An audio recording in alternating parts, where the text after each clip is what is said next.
और अब खबर तफसील से। पीडीपी सदर महबूबा मुफ्ती की बेटी इल्तिजा मुफ्ती ने मसला कश्मीर के हल के लिए पाकिस्तान और हुर्रियत क़यादत के साथ मुज़ाकरात की हिमायत की है। उन्होंने कहा कि अगरचे पाकिस्तान को दिवालियापन का सामना है और हुर्रियत भी एक मजबूत ताकत नहीं है, फिर भी वो ये समझती हैं कि इन स्टेक होल्डर्स को साथ लिए बगैर मसला कश्मीर हल नहीं हो सकता। इल्तिजा ने जम्मू कश्मीर में मुबैना तौर पर बढ़ती हुई बेरोजगारी और बदउनवानी के लिए भी हुकूमत पर तनकीद की। उन्होंने इल्ज़ाम लगाया कि जम्मू कश्मीर के नौजवान रोजगार के मौक़े की कमी की वजह से मायूसी का शिकार हैं। इल्तिजा मुफ्ती ने JKSSB के इम्तिहानात मुनक्किद करने वाले एपटेक के साथ मुआहदा ख़त्म करने का भी मुतालबा किया। उन्होंने जम्मू कश्मीर में असम्बली इंतखाबात के इनेकाद का भी मुतालबा किया, क्योंकि अफसरशाही हुक्मरानी की वजह से जम्मू कश्मीर के लोगों को मसाइब का सामना करना पड़ा है। मेरे साथ इस वक्त बात करने के लिए हैं इल्तिजा मुफ्ती। ये पीडीपी चीफ और former chief minister Mehbooba Mufti की डॉटर है। इनसे हम बात करते हैं कई इश्यूज़ पर। मैम, सबसे पहले न्यूज़ 18 से बात करने के लिए शुक्रिया, आपने टाइम दिया। सबसे पहले जानना चाहूँगा एपटेक का जो मसला है, एपटेक का मसला है, उस पर LG एडमिनिस्ट्रेशन ये कह रही है कि कोर्ट का जिस तरह आपको पता है, उन्होंने ये कहा है कि ये जो प्रोसेस है ये ठीक है, एपटेक कंपनी इसको एग्ज़ाम ले सकती है। उसके बाद भी आप प्रोटेस्ट कर रहे हैं, आपको ऑब्जेक्शन है, जबकि कोर्ट ने इसमें हरी झंडी दे दी है। क्यों आपको लगता है कि इस पे और प्रोटेस्ट करने की जरूरत है? देखिए, कोर्ट में तो बहुत सारी चीजें सामने आई है ना। ये जो JKSSB उनने खुद कोर्ट के सामने एडमिट किया है कि जो टेंडर के क्लॉजेस थे दे वर चेंज ताकि एपटेक को ये कॉन्ट्रैक्ट मिले, और कोर्ट ने ये कहा है कि इनका कुछ कूलिंग ऑफ पीरियड था जो मई या किसी वक्त खत्म हो गया, तो now but it's a fact कि ये कंपनी ब्लैकलिस्टेड है, वो तो एस्टैब्लिश हो चुका है। अब ये बात है कि ये जिस तरीके से जस्टिफाई कर रही है LG एडमिनिस्ट्रेशन, आपको पता है कल इनका कैंडल लाइट विजिल था, स्टूडेंट्स जो ये सारे एपटेक के अगेंस्ट प्रोटेस्ट कर रहे हैं, महबूबा जी ने ज्वाइन किया, मैं भी इनके साथ चली।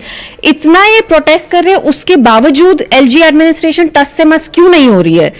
आप यूथ हैं और फॉर्मर चीफ मिनिस्टर की बेटी है, आपको कैसा लगता है जब आपके पार्टी को ये कहा जाता है कि आप आतंकवादियों का साथ देते हैं, आतंकवादियों के सपोर्टर्स हैं, सॉफ्ट सेपरेटिज्म कर रहे हैं? आपको नहीं लगता कि इन चीज़ों से आपकी पार्टी को भी बाहर निकलना चाहिए? आपको लगता है कि वक्त चेंज हो गया है और ऐसी चीज़ें अगर कोई कह रहा है उनको आप समझाएंगे और ऐसी पॉलिसीज़, ऐसी पॉलिटिक्स करेंगे कि उस चीज से बाहर निकले? तो जो लोग इतना झूठ बोले, मैं उनको क्यों कुछ अपना प्रूव करूं कि हम क्या है? हम देशद्रोही नहीं हैं, हम पेट्रियोटिक हैं, हम नेशनलिस्टिक हैं। I am not gonna prove myself and no one has to prove themselves. Kashmir की अगर हम बात करें, आपको क्या लगता है अगर आप कहते हैं कि अलाइनेशन हो रहा है, लेकिन सेंटर कह रही है और स्टेट जो JNK LG एडमिनिस्ट्रेशन कह रही है कि हम बहुत सारे ऐसे इकदाम उठा रहे हैं, डेवलपमेंट हो रही है, हम बहुत सारे प्रोजेक्ट्स यहाँ पे ला रहे हैं, इंडस्ट्री यहाँ पे आ रही है, तो वो कह रही है कि इंडस्ट्री आ रही है, बाकी चीज़ें हो रही है, तो आपको विश्वास क्यों नहीं हो रहा है उस पर? वो कहते हैं थोड़ा टाइम दीजिए, सब कुछ ठीक हो जाए। कौन से स्टेप्स उठा रहे हैं? JCB चला रहे हैं, प्रॉपर्टी टैक्स इंपोज किया है, रिक्रूटमेंट धांधली कर रहे हैं, ये स्टेप्स ले रहे हैं क्या?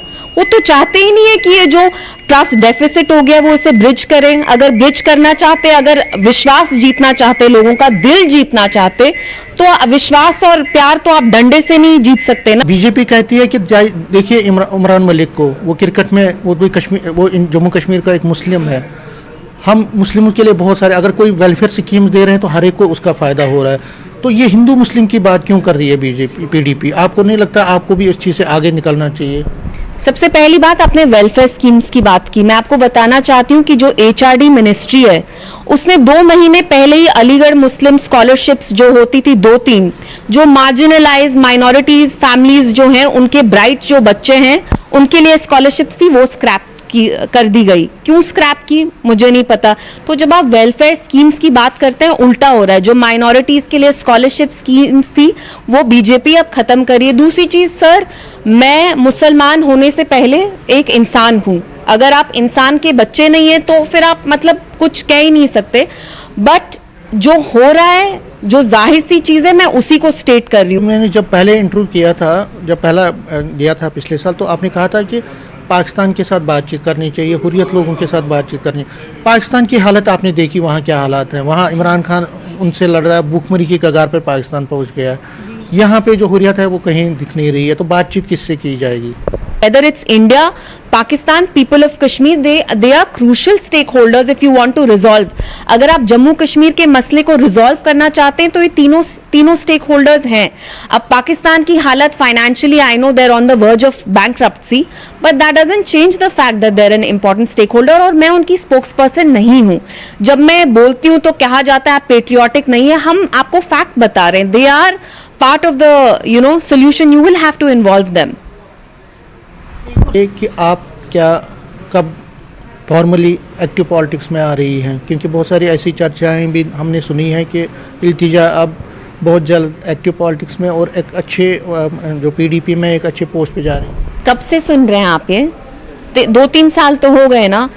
देखिए, आप मुझे एक बात बताइए, यहाँ क्या पॉलिटिक्स चल रही है? आप यहाँ का सबसे बड़ा सियासतदान ले लीजिए.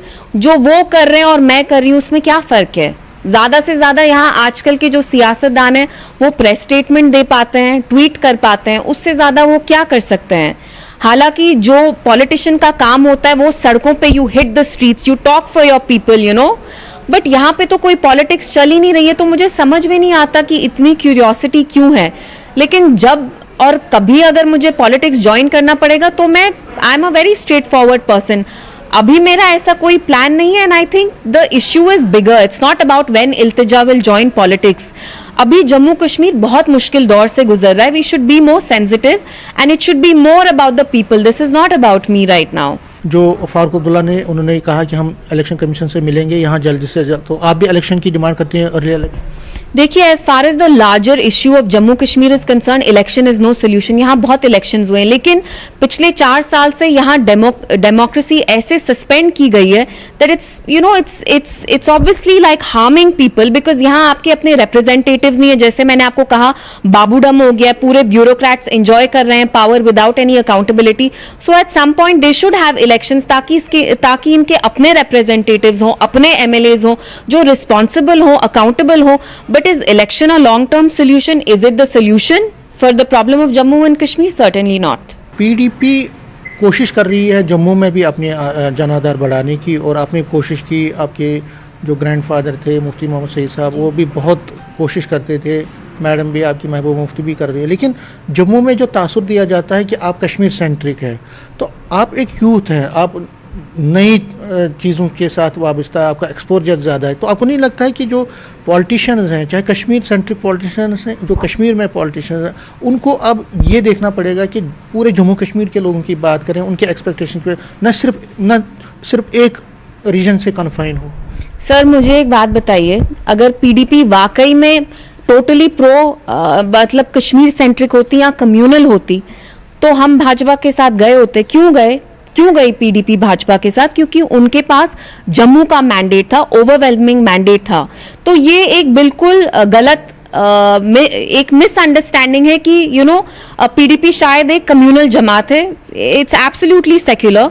एंड यहाँ के लोग भी रियलाइज कर रहे हैं कि बीजेपी के लोग जम्मू पंडित्स को इस्तेमाल करते हैं. जब इलेक्शन का ढोल बजता है तो वो यहाँ पे आके पोलराइज करते हैं. तो अब ये जम्मू के लोगों तक है कि वो देखें कि सच्चाई क्या है. शायद उनको पीडीपी पसंद ना आए, लेकिन बीजेपी भी उनके कोई फायदे का काम नहीं कर रही है. न्यूज़ 18 से बात करने के लिए शुक्रिया.